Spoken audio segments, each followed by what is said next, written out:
And it was a space novel, and she thought that there's a space novel, but there's no aliens in here, so you need to put in some aliens. It's a near future novel about construction workers in Earth orbit. Aliens in this club, you know.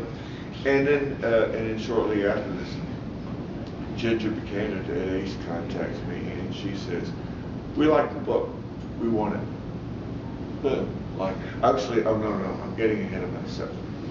I'm still mulling this over when Boscombe comes up, Boscombe Science Fiction Convention in Boston, and I go to this, and Ginger, she's not contacting me yet. She's there.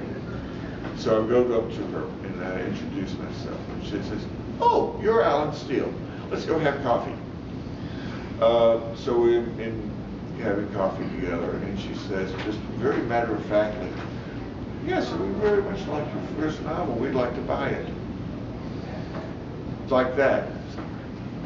And so it goes from, you know, and here I am, I'm very calmly saying, "Oh, well, that's very nice." And inside I'm going, "Yeah!" You know, I literally went back up to the room and jumped up and down on the bed. I was so excited about this. And she says, during the course of the conversation, "Oh, we're having a private party tonight. Ace is having a private party upstairs. Would you like to come?" Of course I would. I've been wanting to get into these private parties for years. And so I go to this private party, and all these writers are there. And the only person, of course, I know is Ginger. But I'm hanging around, and I'm hobnobbing with people who I used to look up to, and realizing the fact that the only thing that's left in front of me now is the contract. The book is old, and two-room suite. The party's happening over here, and then a vacant room over here. That's where the bathroom is. And so at one point I have to go visit the facilities. And so I go into the bathroom, and I come back, and I'm walking back across the empty room, and there's a young woman beelining towards me, and I look at the name badge, and it says Amy Stout. So close. And all of a sudden, I became very, very engrossed in the upholstery. That is the most fascinating stitch work I've ever seen in my life, was on that chair. That is the most beautiful armchair I've ever seen in a hotel room in my entire life. And I've become engrossed in this thing as I walked by and managed to slide past her as fast as I could.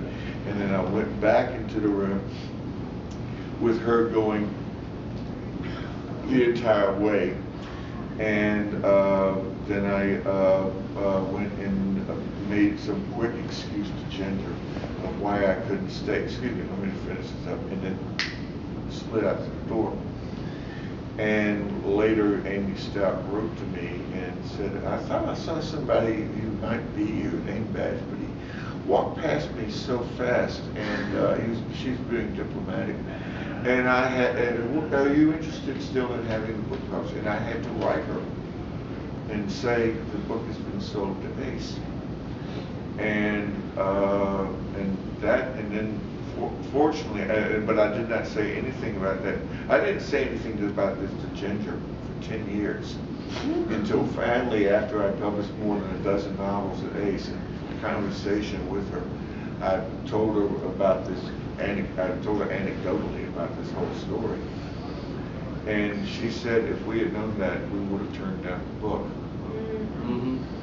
So even though they wanted, they would have rejected. They would have dropped me like that. So it cannot be repeated more often than not. Never, ever, ever tattoo this on the back of your forehead and backwards, so you have to look at it in the mirror every morning. Never, ever, ever do multiple submissions. It will kill you. That's a long story. I'm sorry I took so long. I found out for myself that one way to kill your writing career is to be in the wrong avocation. When I was in college, I got a pizza delivery job, and I had to sit around a lot in between deliveries. Some nights, you know, it'd be 30 minutes, 45 minutes before I'd have to deliver a pizza.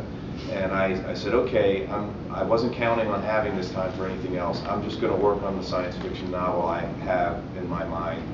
And so in less than 6 months, just using the odd time in that job, I was able to write it. The contrast to that would be the first business job I had, the career I took off in the business world. I worked from 7 in the morning till 9 at night. I worked weekends. I was moving up fast. I was making pretty good money, but I never wrote. I didn't even have time to check email or do anything. So eventually I switched careers back into teaching and went back to graduate school. And now I have a job where I get paid to write, and people expect me to not only teach but also to write.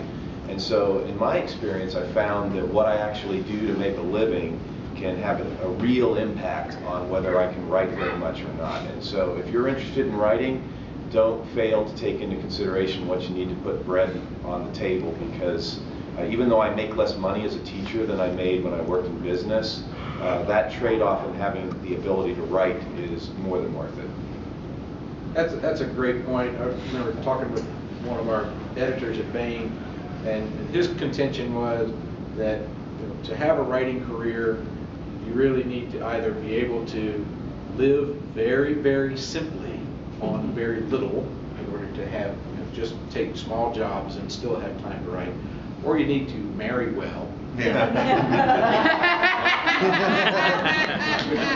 But I would love to follow up with on what Alan and JT had said in terms of simultaneous submissions.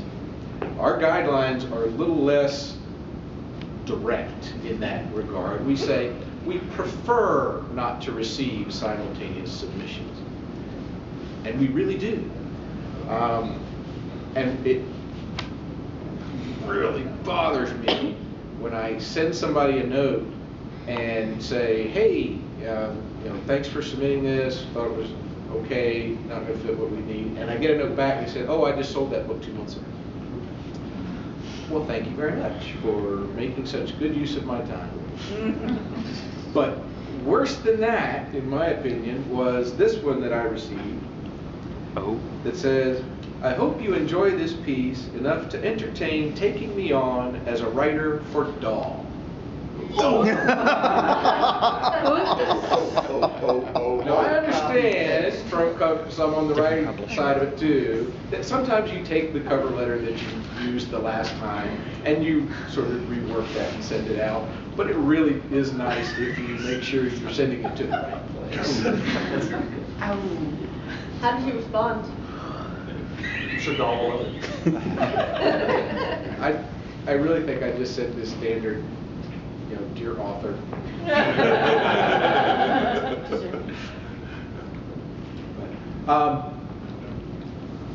We're coming to the bottom of the hour, and I think this is a good time to entertain questions from folks if they have. Yes. Blogging. I recommend everybody blog now. And there's obviously a lot of controversy in the air nowadays. How do you ride that wave? Do you ignore it? Do you ignore the controversy? Do you try to comment on it? Okay, there you go. No, I mean, essentially, I broached this a few years ago. I mean, I had to be dragged kicking and screaming into social media. I mean, a friend of mine, well-meaning friend of mine, created a Facebook page for me. And I let my wife and my best friend administer it for me for a while until both of them said, look, you got to come in there.